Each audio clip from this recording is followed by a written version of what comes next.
Folks, next comedian coming on stage is another one that I mentioned before. He's making his comedy debut. Here he is, Craig Finnestad. Let him hear it.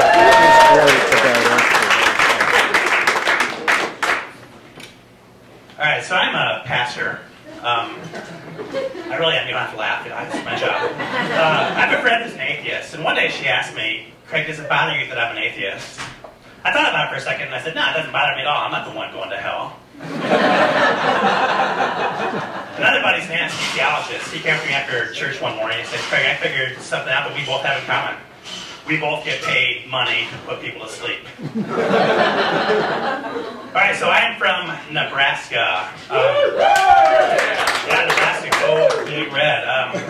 If you're from Nebraska, you get that one.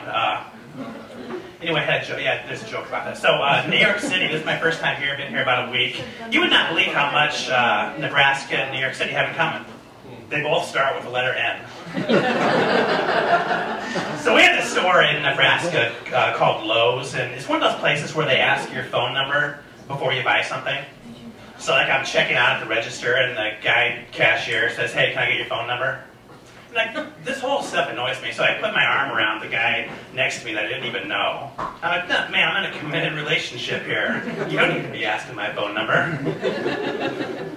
All right, so I have taught people how to pray for the last 15 years. It's part of what I do. And last night I experienced prayer at a more deep and meaningful and profound level than I ever have before in my life.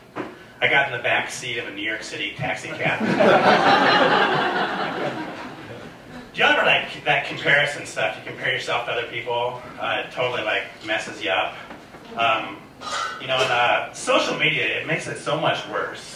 Like I was on Instagram like last weekend, and I was looking at this friend of mine. She's like with her perfect husband and her 3 perfect kids, and they're on this perfect vacation doing this African safari.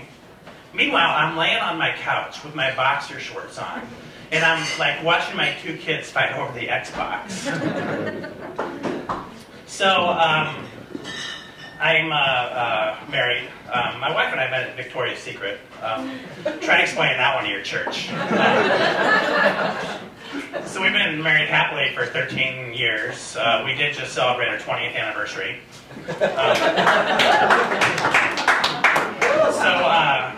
I had LASIK eye surgery like 5 years ago. We're laying down on the couch, and she looked at me. This is right before the surgery, and I didn't have my glasses on. She said, "Craig, without your glasses on, you look just like you did on our wedding day." And I thought about it, and I said, "You know, Amber, without my glasses, you look pretty cute, too." So she's a marriage and family therapist, which makes my life very interesting, especially when there's conflict, which happens like more than you would think. And she's like, "Craig, can you just tell me like how you're feeling internally and use kind words?" And I'm like, "Hey, let's just pray about it and things will be cool. And then we'll fight." So I do a lot of weddings. Seriously, I try to always make them personal. I mean, they get married, and I put everything I can into it. I always ask how they met. This one couple laughed at the question. And I'm like, "Just tell me. I've heard everything." He says, "Well, she got arrested for DUI. I worked for Johnson Security, and I was the lucky guy that got to put the ankle bracelet on her, and the rest is history." So I'm thinking, what happened to the good old days when people used to just meet on Match.com? So another guy asked me, like, his daughter's getting married. "So how much is it going to cost for me to have you do my daughter's wedding?" I said, "It's $500. And he said, "Are you kidding me? $500 for 20 minutes? I'm like, "I can talk slow if you want me to." So I do some praying with people. You know, I have a friend, I'll call him Fred, although his real name's Mike. And I was like, you know, one of the things I do as a Methodist pastor is I'll put my hands on like an area of the body, like if your shoulder hurts, I'll put my hand on your shoulder, if your knee, and I'll pray for you, and I'll ask for God's healing. And he's so excited. He says, "Well, my dad's having prostate cancer surgery next Thursday." And dude, I'm bowling that morning. So I do some couples counseling, couples therapy, and this couple seriously had been married for like 40 years. And there was no affection, there was no love, and I just like said, "Just, can you hug her?" And he goes, "No."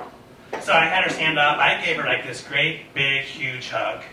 And I said, she needs this 2 times a week. And he's like, okay, I'll bring her on Tuesday and Thursday. All right, well, thanks for laughing with me.